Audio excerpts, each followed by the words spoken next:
Welcome back, my friends. We're going to be reviewing Hyperion. Let's get to it.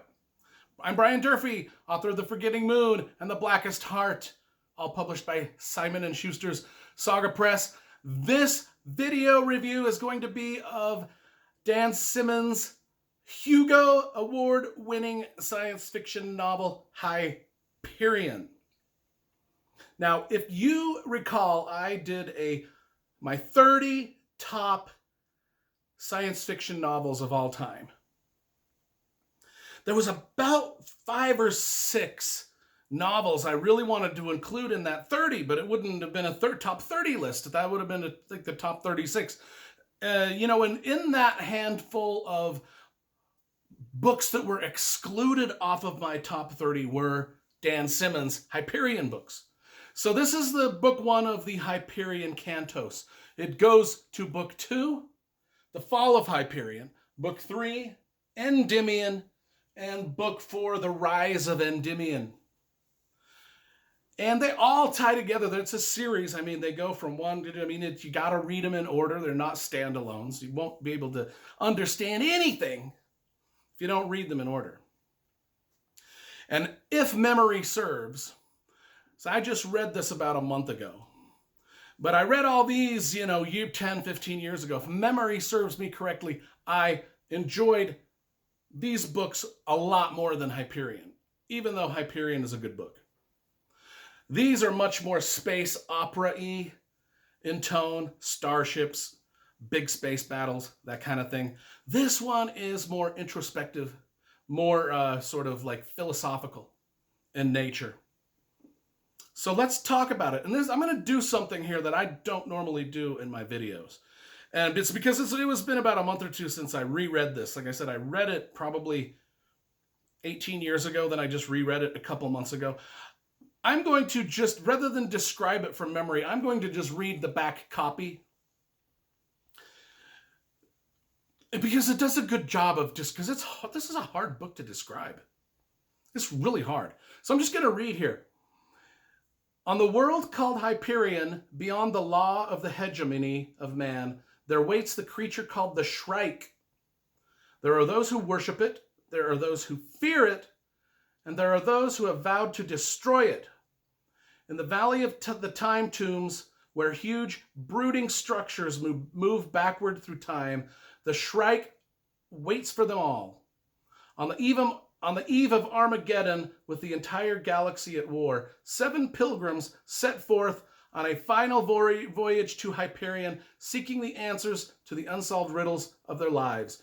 Each carries a desperate hope and a terrible secret, and one may hold the fate of humanity in his hands. So, this book is set up where these 7 pilgrims get on a starship and they head off for Hyperion and the Shrike. This is the Shrike. It's the Shrike. By the way, we always review the covers. Let's look at that cover. This is an illustration done by Gary Riddell. I think it's great. It's great classic science fiction. This is the cover that was on the original first edition, and it's a spectacular cover, and they've kept it throughout time till now. This came out in 1989. They haven't changed the cover because this is a great cover. I love it. I love this painting, and it's a wraparound. Goes all the way. And Gary Riddell did the others. I love it when publishers use the same author for all the books and they keep them all looking the same. And that's enough to buy the set of books. So these 7 pilgrims, they set out for Hyperion on this starship, and they're all together. They've all been called to Hyperion by the Shrike, by the time tombs. They've got something. There's something in each of them that is needed. And they can't figure it out. They can't figure out why there's such a random group of people are put on this starship. So now I'm going to read to you who these people are.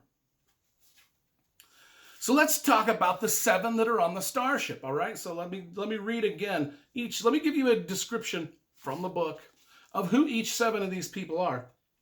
So there's the priest. When he was young, Father Leonard Hoyt honestly believed in the Roman Catholic Church, despite the fact that history and change had made the church wither away. But now his faith is shaken, troubled by the fate suffered on Hyperion by man he once admired. Our second person is the soldier. Colonel Fedman Kassad was one of the brightest, most capable, toughest young officers in the entire hegemony military until chance brought him to Hyperion. Now, the soldier's backstory, we'll get to that. We'll get to this in a little bit. We'll get to their little backstories in a little more depth here. The poet, who was one of my favorite guys, there's something in Martin Salinius's eyes which speaks to the Shrike, a hunger or something more. And then we have the scholar. Sol Weintraub led a quiet life until his daughter went to Hyperion on an archaeological expedition where the Shrike touched her and sent her reeling back in time. The starship captain, quiet and easygoing and strangely confident, Met Hestine knows far more than he reveals. And then the detective, Brawny Lamia, came to Hyperion to ferret out a murderer, the murderer of a client who was under her protection. And then the consul, the last one. He seems quiet, reserved, the perfect functionary. Or is there something tortured inside him, hiding itself from view, intent on some unspeakable purpose? So the basis of Hyperion, and it's a wild story. These 7 people are put on this starship, headed for Hyperion. The entire book is them sitting around a table, telling each other their stories, their backstories of why they're here. And so we get 500 pages. Each character gets about 80 pages where he tells his backstory, like, why am I on this starship? Let me tell you my life story so we can all figure out why maybe the Shrike has called me. And as we get through their backstories, we learn through one backstory after the next. The backstories build upon each other until, you see a thread and a plot start to build through each backstory, right? And some of I really loved the poet's backstory. The soldier was good too, because the soldier, he fought in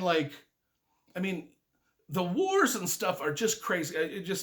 There is, when we get back into some of these backstories, we do get a lot of flashbacks into some crazy wartime stuff. Some, not just space opera wars, but actual Mesopotamian wars, like Greek, like when the Greeks fighting the, it's like Byzantine. It's just the amount of, just the vast scope of the plot.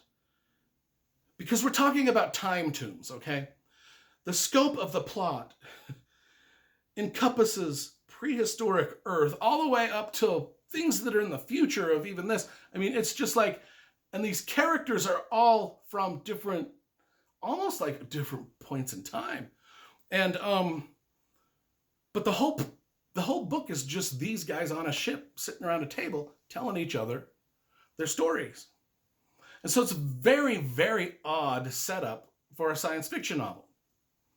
But it is the necessary setup for the 3 that follow, which are more traditional space opera, battleships, star battles, alien creatures type stuff. This is the setup novel.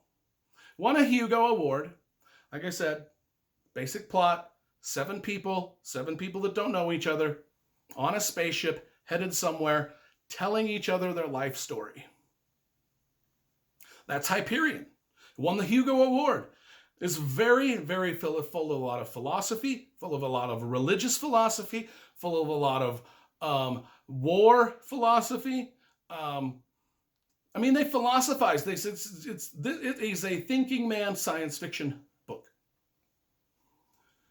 It's not a quick read. It's not an easy read. You got to pay attention and you've got to be in the right kind of mood and frame of mind to read this. Whereas once you read it and the characters are set up, it's much easier for these other books, because then we're really just into space. We're just into starships and space battles and really cool stuff.